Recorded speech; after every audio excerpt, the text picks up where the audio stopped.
Good morning to all of you. आप सभी को विदित है कि कोविड-19 के इस सेकेंड वेव में महाविद्यालय की शिक्षा पुनः ऑनलाइन मोड पर जा चुकी है और इस ऑनलाइन शिक्षा मोड पे आज हम लोग बीए फर्स्ट ईयर के लिए प्रथम प्रश्न पत्र में स्वतंत्रता यानी कि लिबर्टी के ऊपर चर्चा करेंगे। मैं डॉक्टर महेंद्र कुमार मीणा श्री गोविंद गुरु राजकीय महाविद्यालय से आप सभी का हार्दिक स्वागत करता हूं। चलिए शुरुआत करते हैं स्वतंत्रता के कॉन्सेप्ट से। आप सभी को विदित है कि प्रथम प्रश्न पत्र राजनीति विज्ञान की मूल अवधारणाओं से परिचित होने का प्रश्न पत्र है, जो मौलिक आधारभूत जो नींव होती हैं किसी भी विषय की, जिसमें उसकी मुख्य रूप से संकल्पनाएं आती हैं। उनमें स्वतंत्रता की संकल्पना काफ़ी अपने आप में महत्वपूर्ण संकल्पना है और उसी को लेकर आज हम अपना व्याख्यान का केंद्र रखेंगे।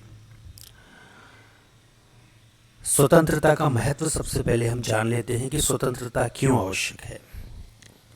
मनुष्य के अस्तित्व के विकास के लिए अधिकारों का अस्तित्व नितांत आवश्यक होता है और व्यक्ति के विविध अधिकारों में स्वतंत्रता का स्थान बहुत अधिक महत्वपूर्ण है।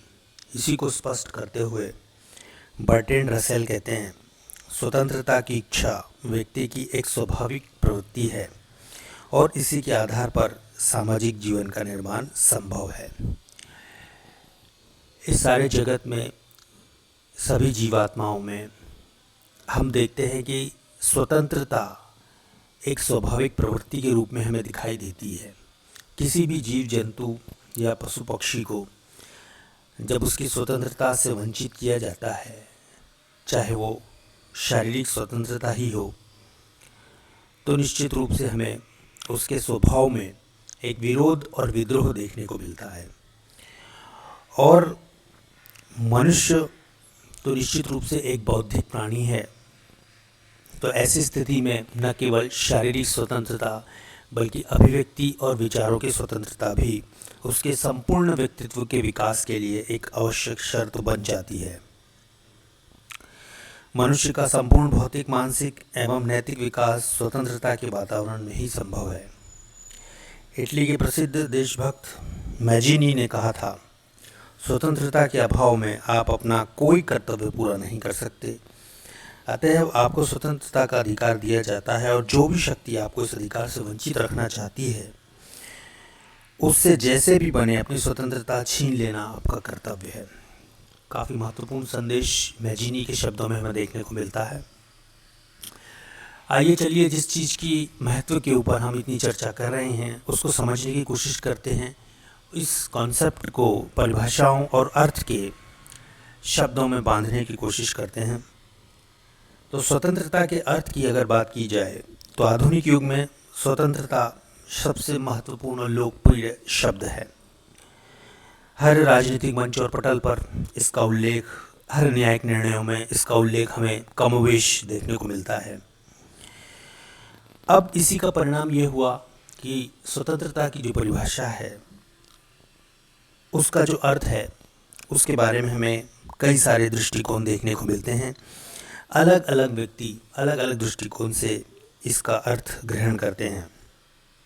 अधिकांश मनुष्य स्वतंत्रता का अर्थ मनमानी करने से या बिना किसी दूसरे व्यक्ति के हस्तक्षेप से अपने इच्छानुसार कार्य करने से लेते हैं। स्वतंत्र विचारक स्वतंत्रता का अर्थ प्राचीन परंपराओं एवं बंधनों से मुक्त होने से लेते हैं।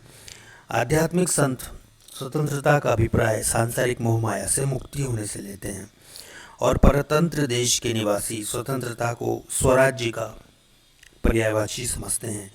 किंतु व्यवहार में प्रचलित स्वतंत्रता के इन विविध अर्थों में से कोई भी अर्थ पूर्ण नहीं है।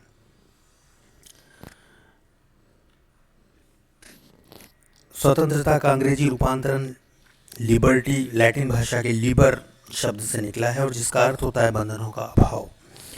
किंतु स्वतंत्रता शब्द की व्युत्पत्ति के आधार पर प्रचलित इस अर्थ को भी स्वीकार नहीं किया जा सकता।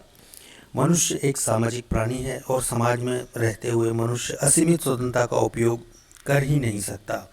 उसे सामाजिक नियमों की मर्यादा के अंतर्गत ही रहना पड़ेगा। यहाँ पर हमने कुछ परिभाषाएं अंकित की हैं जिसको कि आप देख सकते हैं और उनको नोट भी कर सकते हैं।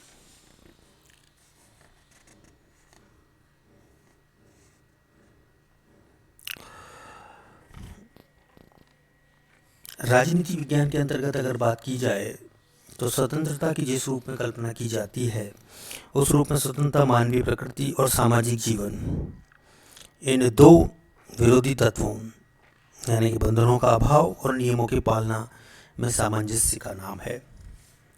और इसकी परिभाषा करते हुए कहा जा सकता है कि स्वतंत्रता व्यक्ति की अपनी इच्छा अनुसार कार्य करने की शक्ति का नाम है, बशर्ते इनसे दूसरे व्यक्ति की इसी प्रकार की स्वतंत्रता में बाधा ना पहुँचे। 1789 की मानवीय अधिकार घोषणा में भी यही कहा गया था कि स्वतंत्रता वह सब कुछ करने की शक्ति का नाम है जिससे दूसरे व्यक्तियों का आघात ना पहुँचे। सीले, लास्की, मैकेंजी आदि विद्वानों ने भी स्वतंत्रता की परिभाषाएं लगभग इसी तरीके से की है। सीले कहते हैं कि स्वतंत्रता अति शासन की विरोधी है। सीले के शब्दों में बात की जाए तो स्वतंत्रता अति शासन विरोधी है। प्रोफेसर लास्की की भी परिभाषा काफ़ी महत्वपूर्ण है। स्वतंत्रता से मेरा अभिप्राय है कि उन सामाजिक परिस्थितियों के अस्तित्व पर प्रतिबंध ना हो जो आधुनिक सभ्यता में मनुष्य के सुख के लिए नितांत आवश्यक हैं। मैकेंजी कहते हैं अपनी परिभाषा में कि स्वतंत्रता सभी प्रकार के प्रतिबंधों का अभाव नहीं अपितु अनुचित प्रतिबंधों के स्थान पर उचित प्रतिबंधों की व्यवस्था है। ये परिभाषा काफ़ी सटीक और स्वतंत्रता को सही मायनों में परिभाषित करती हुई हमें दिखाई देती है। आगे चलते हैं। सीले, फ्रीमैन, मैकेंजी आदि विद्वानों द्वारा स्वतंत्रता की जो परिभाषाएं की गई हैं उनमें स्वतंत्रता का चित्रण अनुचित प्रतिबंधों का अभाव या उचित प्रतिबंधों की व्यवस्था के रूप में दिया गया है और इस प्रकार की परिभाषाएं स्वतंत्रता के नकारात्मक स्वरूप को ही प्रकट करती हैं। किंतु जैसा गेटेल ने कहा है, स्वतंत्रता का समाज में केवल नकारात्मक ही स्वरूप नहीं वरन सकारात्मक स्वरूप भी है।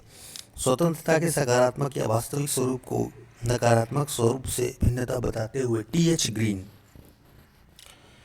ने लिखा है कि जिस प्रकार सौंदर्य कुरूपता के अभाव का नाम ही नहीं होता उसी प्रकार स्वतंत्रता प्रतिबंधों के अभाव का ही नाम नहीं है। आगे चलकर ग्रीन ही स्वतंत्रता के सकारात्मक स्वरूप को स्पष्ट करते हुए लिखते हैं कि स्वतंत्रता ऐसे कार्य करने और उपभोग करने की शक्ति का नाम है जो करने के योग्य हैं या उपभोग के योग्य हों। स्वतंत्रता की इस स्वरूप की व्याख्या करते हुए लॉस्की ने कहा कि स्वतंत्रता उस वातावरण को बनाए रखना है जिसमें व्यक्ति को अपने जीवन के सर्वोत्तम विकास करने की सुविधाएं प्राप्त हों। तो इस प्रकार सकारात्मक रूप में स्वतंत्रता का तात्पर्य यह निकल कर आता है कि एक ऐसे वातावरण और परिस्थिति की विद्यमानता हो जिसमें व्यक्ति अपने व्यक्तित्व का संपूर्ण विकास कर सके।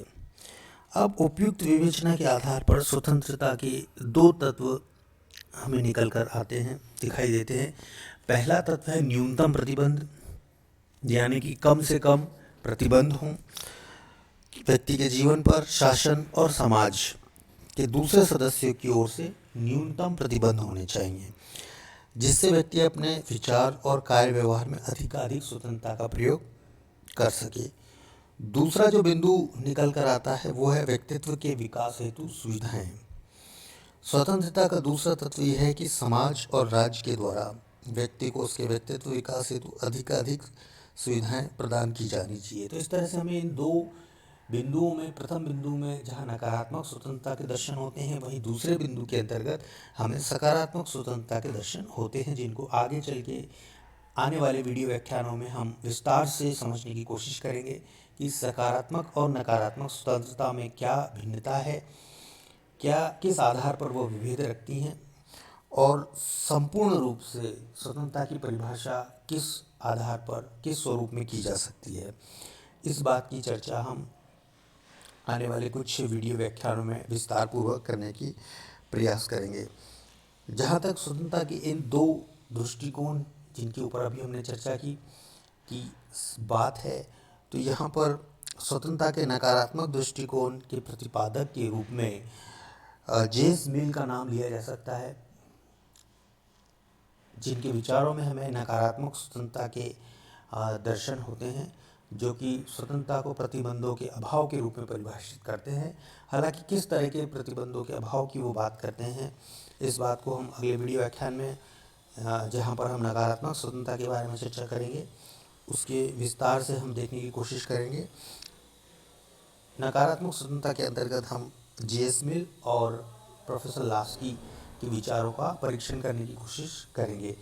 और यदि सकारात्मक स्वतंत्रता की बात की जाए तो निश्चित रूप से हमारे जहन में जो सबसे पहला नाम आता है वो है टी.एच. ग्रीन का आता है। जी हाँ, टी.एच. ग्रीन को हम सकारात्मक स्वतंत्रता के प्रवक्ता के रूप में यहाँ पर प्रस्तुत करेंगे, और उसके बारे में भी हम अगले वीडियो व्याख्यान में विस्तार पूर्वक चर्चा करेंगे कि आखिर सकारात्मक स्वतंत्रता क्या होती है और किस तरह से नकारात्मक स्वतंत्रता से भिन्नता रखती है, और स्वतंत्रता के इन दोनों ही पक्षों का तुलनात्मक अध्ययन और कौन सा अधिक महत्वपूर्ण है, इस बारे में भी हम विस्तार पूर्वक अगले वीडियो व्याख्यान में चर्चा करेंगे। आज के वीडियो व्याख्यान में बने रहने के लिए आप सभी का धन्यवाद। आपका दिन मंगलमय हो, शुभ हो। धन्यवाद।